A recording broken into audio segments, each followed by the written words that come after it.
And how and why did you choose for a virtual world?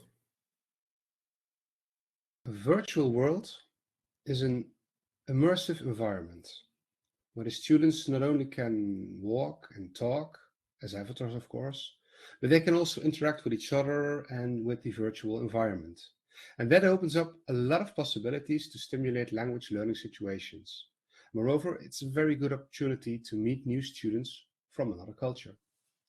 And of course, it is great that the students can actually use and sometimes need to use the second language because the communication in the virtual world is synchronous and the feedback from their peers is direct.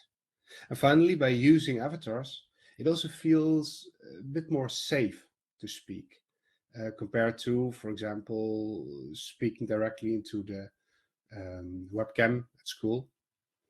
The students could also feel a little bit more embarrassed that way, and it certainly would not have helped to overcome the language speaking anxiety. About the time slots, how did you organize them? Hmm. Media and I planned way ahead, like a year before. After deciding which classes were about to participate, we had a very interesting conversation with our colleague who makes the timetable for the next school year. And Media and I synchronized our timetables as good as we could. Obviously, this opened up a whole bag of opportunities as our students were now online at the same time. It was not perfect though, because my classes last for 45 minutes. The French students had longer classes in general. I thought it was 60 minutes. But there was an overlap of 35 minutes, which was good enough to set up the virtual meetings.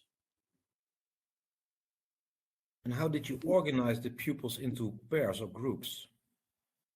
Her class had 20 students, sorry, 21 students. My class was 20 students. So we had similar group sizes.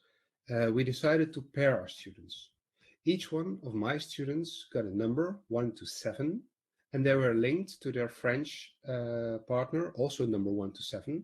And they were supposed to meet at one of the numbered spots on the map, which you can see here on the left side.